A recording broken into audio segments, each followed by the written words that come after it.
Aku menulis kepadamu, hai anak-anak, sebab dosamu telah diampuni karena nama Yesus. Aku menulis kepadamu, hai para bapak, sebab bapak-bapak telah mengenal Dia yang ada dari mulanya. Aku menulis kepadamu, hai orang-orang muda, sebab kamu telah mengalahkan yang jahat. Aku menulis kepadamu, hai anak-anak, sebab kamu mengenal Bapa. Aku menulis kepadamu, hai para bapak, sebab bapak-bapak telah mengenal Dia yang ada dari mulanya. Aku menulis kepadamu, hai orang-orang muda, sebab kamu kuat dalam firman Allah, diam di dalam kamu, dan kamu telah mengalahkan yang jahat. Janganlah kamu mengasihi dunia dan apa yang ada di dalamnya. Jikalau orang mengasihi dunia, maka kasih akan Bapa tidak ada di dalam orang itu.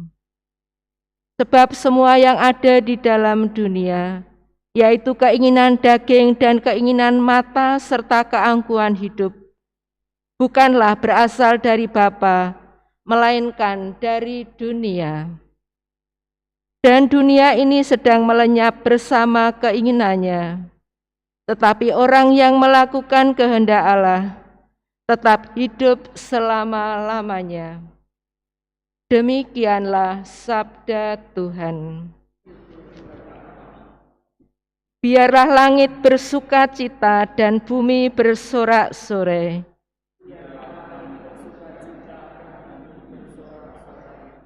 Kepada Tuhan, hai suku-suku bangsa, kepada Tuhan sajalah kemuliaan dan kekuatan.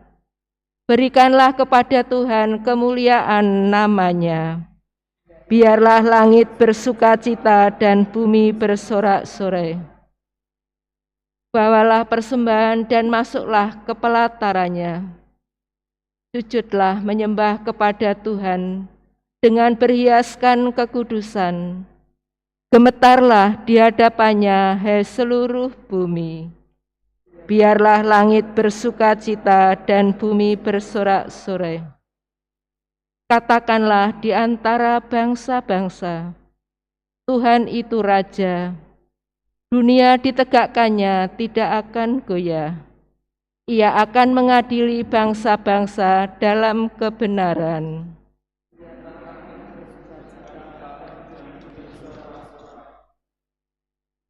Alleluia, alleluia, alleluia.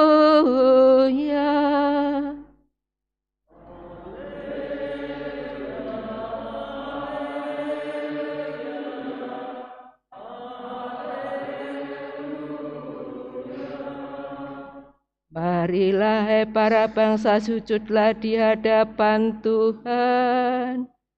Sebab cahaya gemilang menyinari seluruh muka bumi.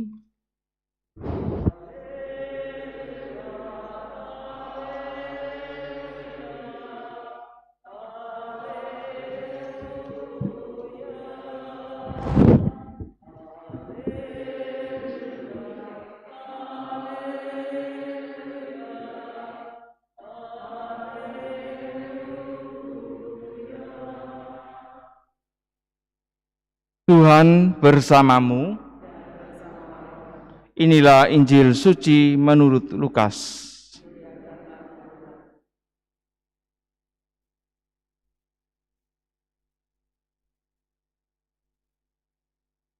Ketika kanak-kanak Yesus dipersembahkan di bait Allah, ada di Yerusalem seorang nabi perempuan, anak Fanuel dari suku Asyer, namanya Hana. Ia sudah sangat lanjut umurnya.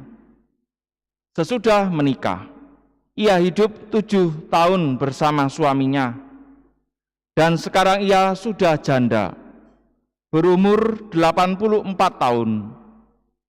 Ia tidak pernah meninggalkan bait Allah, dan siang malam beribadah dengan berpuasa dan berdoa. Pada hari kanak-kanak Yesus dipersembahkan di bait Allah, Hana pun datang ke bait Allah dan mengucap syukur kepada Allah, serta berbicara tentang kanak Yesus kepada semua orang yang menantikan kelepasan untuk Yerusalem. Setelah menyelesaikan semua yang harus dilakukan menurut hukum Tuhan, kembalilah Maria dan Yusuf beserta kanak Yesus ke kota kediaman mereka, yaitu kota Nazaret di Galilea. Anak itu bertambah besar dan menjadi kuat, penuh hikmat, dan kasih karunia Allah ada padanya. Demikianlah sabda Tuhan.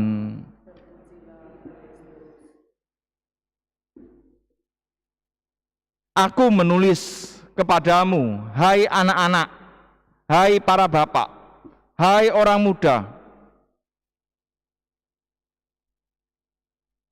janganlah kamu mengasihi dunia dan apa yang ada di dalamnya.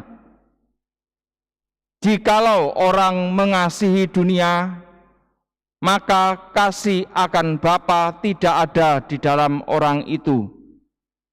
Sebab semua yang ada di dalam dunia, yaitu keinginan daging dan keinginan mata, serta keangkuhan hidup, bukanlah berasal dari Bapa, melainkan dari dunia. Saudara-saudari yang terkasih, yang disebut oleh Yohanes dengan mengasihi dunia adalah pertama, ketika hidup kita dikuasai dengan hal-hal duniawi. Dengan kata lain, hal-hal duniawi menjadi tujuan hidup kita. Misalnya jodoh, kekayaan, karir, jabatan. Kalau itu menjadi tujuan, inilah yang dimaksud oleh Yohanes dengan mengasihi dunia. Yaitu yang pertama ini, ketika hidup kita dikuasai dengan hal-hal duniawi. Yang kedua adalah, yang disebut dengan mengasihi dunia adalah ketika kita mengumbar keinginan dan nafsu-nafsu duniawi. Apapun yang menjadi nafsu-nafsu kita, itu kalau kita umbar, maka itu artinya kita disebut oleh Yohanes sebagai yang mengasihi dunia. Dan ketika orang mengasihi dunia, dia tidak akan pernah peduli lagi dengan Allah. Orang ini tidak akan peduli lagi dengan kehidupan rohani. Dengan kata lain, dia tidak akan pernah mengasihi Allah. Kalau orang hidupnya mengasihi dunia, kalau hal-hal duniawi menjadi tujuan hidupnya, maka dia tidak akan pernah mengasihi Allah. Karena itu dikatakan, jikalau orang mengasihi dunia, maka kasih akan Bapa tidak ada di dalam orang itu, dan dia juga tidak akan pernah mencintai Tuhan dan mencintai iman. Karena itu bisa dimengerti sekarang, kalau mengapa banyak orang-orang Katolik yang meninggalkan iman. Kita bisa merenungkan apa yang menjadi tujuan hidupnya. Kalau tidak jodoh, bisa jadi juga jabatan, karir, pekerjaan.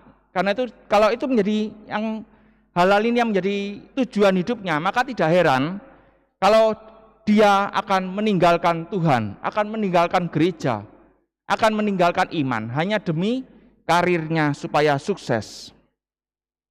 Saudara-saudari yang terkasih, seharusnya kita manusia ini diciptakan dari Allah. Kita juga akan kembali kepada Allah, dan juga Tuhan telah mengangkat kita menjadi anak-anak Allah melalui baptisan. Maka diharapkan kita benar-benar mengasihi Allah, bukan mengasihi dunia.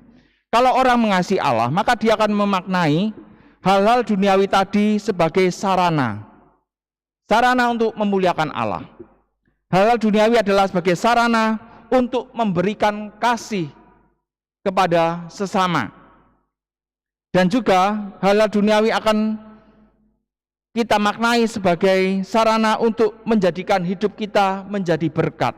Sehingga dengan demikian, kalau kita bisa mengasihi, benar-benar mengasihi Allah, maka godaan apapun kita akan tetap setia kepada Allah. Ketika kita menghadapi berbagai cobaan, tantangan, godaan untuk kita meninggalkan iman, maka kita tetap akan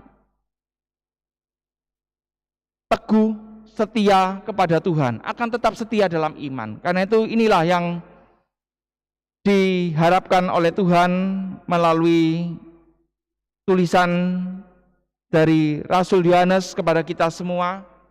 Sehingga dengan demikian kalau kita sungguh-sungguh mengasihi Allah, maka ketika kita menghadapi berbagai tantangan, cobaan di dalam hidup ini, juga godaan untuk meninggalkan iman, kita tetap bisa setia kepada Allah. Kita tetap bisa setia dalam iman sampai akhir hidup kita.